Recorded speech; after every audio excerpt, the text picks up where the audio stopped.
इन 5 ने कटाई team India की नाक, सिर्फ 30 मिनट में दिलाई भारत को हार। जी हां, आपने बिल्कुल सही सुना है। भारत और साउथ अफ्रीका के बीच में 3 दिनों का खेल टेस्ट मैच का पूरा हो गया है। साउथ अफ्रीका अपनी दूसरी पारी भी शुरू कर चुका है और भारतीय टीम की पहली पारी सिर्फ 201 रनों पर सिमट गई और टीम इंडिया पर पारी की हार का खतरा मंडराने लगा था। वो तो शुक्र हो कि साउथ अफ्रीका की जो टीम है उसने फॉलो ऑन एनफोर्स नहीं किया। अगर टीम इंडिया को फॉलो ऑन खिलवा देती तो क्या मालूम भारतीय टीम के बचे हुए रन्स में ही एक बार फिर से पारी सिमट जाती, क्योंकि 489 के जवाब में टीम इंडिया ने सिर्फ 201 रन बनाए। 288 रनों की बढ़त उनके पास थी। चूंकि 83 ओवर भारतीय टीम ने बल्लेबाजी कर लिया था, thanks to Kuldeep Yadav and Washington सुंदर्स, उनके इनिंग्स की वजह से ऐसा हुआ और इसकी वजह से उन्होंने सोचा कि अपने गेंदबाजों को थोड़ा आराम दे दिया जाए, तो उन्होंने बल्लेबाजी का रास्ता चुन लिया।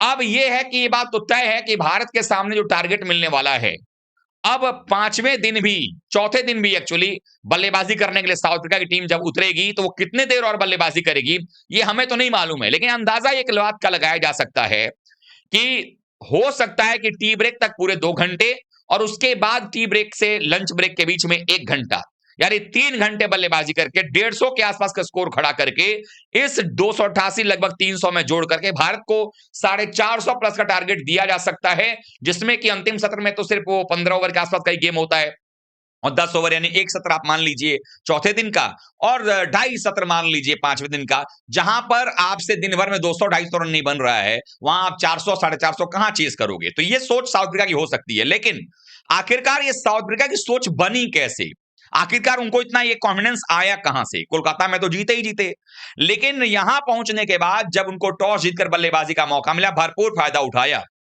लेकिन तीसरे दिन भी ये बल्लेबाजी के लिए विकेट बहुत ही शानदार थे गुवाहाटी में, लेकिन हमारे बल्लेबाजों ने गुवाहाटी को गाबा का मैदान बना दिया, मानो गाबा में बल्लेबाजी हो रही है। भारतीय टीम के एक एक करके सभी बल्लेबाज निपटते चले गए और उसका आलम यह रहा कि लगातार अंतराल पर विकेट गिरता गया और एक समय ऐसा भी आया जब हमने अपने विकेट्स के जो कॉलम है 27 रन में हमने अपने 6 विकेट गंवा दिए। सोचिए, सिर्फ 27 रन और 6 विकेट टीम इंडिया के चले गए। और ऐसे में यही सवाल है कि ये जो नाक कटाई गई है टीम इंडिया की, ये भारत की दूसरी क्लीन स्वीप होने को हम तैयार है। सीरीज तो हम हार ही गए हैं, लेकिन अगर ये मैच भी हार गए, जो कि ज्यादा उम्मीद है, तो दूसरा क्लीन स्वीप होगा जो भारत के इतिहास में आज तक नहीं हुआ। वो कारनामा इतिहास, एक नया रिकॉर्ड जो है बनाने जा रहे हैं गौतम गंभीर। तो सवाल यह कि आखिरकार इस टेस्ट मैच में ऐसा क्या हुआ जिस विकेट पर भारत जो है उनके पुछल्ले बल्लेबाजों का विकेट लेने के लिए तरस गए थे, उनके अंतिम 4 विकेट लेने के लिए तरस गए थे। उनके गेंदबाजों ने ऐसा क्या कारनामा कर दिया कि हमारे बल्लेबाज जो है वो निपटते चले गए। एक होता है कि अच्छी गेंद पड़ती है तो बल्लेबाज आउट होते हैं, और एक ऐसा होता है जहां बल्लेबाज खुद ही विकेट देके जाता है। हम आपको ऐसे 5 नाक कटवाने वाले लोगों के नाम बताते हैं, प्लेयर्स के नाम बताते हैं, जिनकी वजह से भारतीय टीम का जो है वो नाक कटा है और अब औपचारिकता मात्र शेष रह गई है इस टेस्ट मैच के अंदर में। कोई चमत्कार अगर हो जाए कि भारत को 400 450 का टारगेट मिले और टीम इंडिया उसको चेस कर जाए तो अलग बात है। तो सबसे पहला जो है आखिरकार कौन लगता है कि वो है, सबसे पहले तो ओपनर साहब जायसवाल केएल राहुल की जोड़ी जब मैदान पर आई, 65 रन की भागीदारी हो गई थी, सब कुछ सही चल रहा था, दोनों प्लेयर जम भी चुके थे, लेकिन इतनी ज्यादा डिफेंसिव अप्रोच अगर आप लगाएंगे तो यही हालात होने वाले हैं। केएल राहुल इतने डिफेंसिव हो गए कि वो समझ ही नहीं पाए कौन सी गेंद खेलनी और महाराज ने उनका काम तमाम कर दिया और एक गेंद आई उठाकर ले गई उनको। तो ये केएल राहुल के साथ में एक प्रॉब्लम हमेशा रही है, जहां बड़े मैच होते हैं केएल राहुल अपने हथियार डाल देते हैं और अंततः आउट होकर पवेलियन चले जाते हैं। तो सबसे बड़े जिम्मेदार में से नंबर 1 पर केएल राहुल हैं। उसके बाद सबसे बड़े महानुभाव ये दिख रहे हैं आप लोग, इनको सरफराज खान की जगह खा के बैठे हैं भाई साहब, लेकिन नंबर 3 पर ये बल्लेबाजी करने के लिए आए। जैसे इनके गुजरात टाइटंस के कप्तान शुभमन गिल साहब बल्लेबाजी करते वैसे ये भी हैं। ये मैदान छोड़कर कब भाग जाएंगे पता ही नहीं चलता है। तो इन्होंने क्या किया, आए, कुछ देर टीके, बॉल खेले, फिर निपट गए, 15 रन बना करके भाई साहब निकल गए। इनसे तो बेहतर रन बना करके चले गए वहां साथ में बल्लेबाजी कर रहे कुलदीप यादव। ये दिखा रहा है कि भारतीय टीम के लिए कितनी बड़ी परेशानी का कारण वो बल्लेबाज बनते चले जा रहे हैं जिन पर टीम इंडिया को ज्यादा भरोसा है, और वो भरोसा भारत के लिए लगातार नासूर बनता चला जा रहा है। सरफराज खान जैसा प्लेयर जो नंबर 3 पर 38 का औसत रखता है, उस खिलाड़ी को आपने जो है वो नहीं खिलाया। उस खिलाड़ी को आपने कहा कि नहीं भाई आप बाहर जाओ। जिसने अपने पहले 11-12 पारियों में 150 की पारी खेली उसको आपने हटा दिया। और सुदर्शन जो 28 का औसत लेके घूम रहे हैं उनको आप रखे हो। जो देवदत्त पडिक्कल कुछ नहीं कर पाए टेस्ट मैच में उनको आप स्क्वाड में रखे हो। ये गलती किसकी है? गंभीर की है ना। तो दूसरे कल्प्रिट जो हैं वो हैं आपके साई सुदर्शन की बल्लेबाजी समझ नहीं आई। उसके बाद आते हैं ध्रुव जुरेल साहब। ध्रुव जुरेल टी20 खेलने चले थे कि मैं तो अभी तभी कर दूंगा। पुल करने गए, आउट होकर के पवेलियन निकल लिए।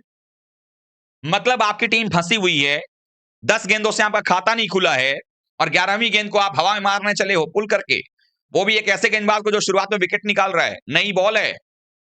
आउट होकर पवेलियन गए, भारत का नाम हंसा दिया वहां पर ध्रुव जुरेल। चौथे नंबर पर रहे नीतीश कुमार रेड्डी। नीतीश कुमार रेड्डी साहब जो है वो अभी तक समझ ही नहीं पा रहे हैं कि शॉर्ट पिच गेंदें खेलते कैसे हैं। इसलिए मैंने शुरू में कहा ना, गुवाहाटी नहीं ये गाबा था। क्योंकि जिस प्रकार से शॉर्ट पिच बॉल पे जुरेल आउट हुए, जिस तरीके से उछाल लेती गेंद पर बल्ला थमा करके आउट हो गए। अगर आपने रोहित शर्मा को ऑस्ट्रेलिया में आउट होते देखा होगा पहले वनडे में, ठीक वैसा ही रिप्ले था ये। बस बल्लेबाज दूसरे थे, गेंदबाज दूसरे थे, बस इतना ही अंतर था। तो रोहित तो आउट हुए थे ऑस्ट्रेलिया के पर्थ में उधर, और आप आउट हो रहे हैं गुवाहाटी के अंदर में, तो क्यों ना कहें कि ये गुवाहाटी नहीं गाबा है। उसके बाद आप देख लीजिए, ये हो गए 4 नाम। 5वां और आखिरी नाम बताता हूं, वो नाम है आपका रविंद्र जडेजा का। भाई साहब से बॉलिंग करवा लीजिए, इनसे बॉलिंग होगी नहीं। जिस गति के साथ गेंदबाजी साइमन हार्मर, केशव महाराज कर रहे थे, यानी कि स्लो बॉल डाल रहे थे, 75 से 80 के बीच की रफ्तार को लगातार वेरिएशन कर रहे थे। हमारे गेंदबाज 90 के नीचे मानते ही नहीं, अपने शान के खिलाफ समझते हैं। 92-94 जब आप इतनी तेज बॉल डालोगे वो बॉल टर्न नहीं होगी, या होगी अगर बहुत टर्निंग ट्रैक पर तो बहुत कम होगी। और वही काम ये लोग नहीं कर रहे थे, बॉल हवा में छोड़ रहे थे, ज्यादा लूप बनाती हुई गेंद जा रही थी। तब वो टर्न भी मिलती है, जब टप्पा पड़ती है उछाल के साथ टर्न मिलती है। तो जडेजा ने यहां भी गलती की, और बल्लेबाजी में वही शॉर्ट पिच गेंद और स्लिप में आउट हो रहे हैं, गली में आउट हो रहे हैं। मतलब कि भैया साहब आप यहां के विकेट को बिल्कुल एक न्यूजीलैंड का क्राइस्टचर्च या ऑस्ट्रेलिया का पर्थ और गाबा बना के रखे हो। उछाल लेती गेंदें परेशानी बन रही हैं। लेकिन ये तो 5 नाम वो हैं जिनको हम कह रहे हैं कि इन्होंने नाक कटाई।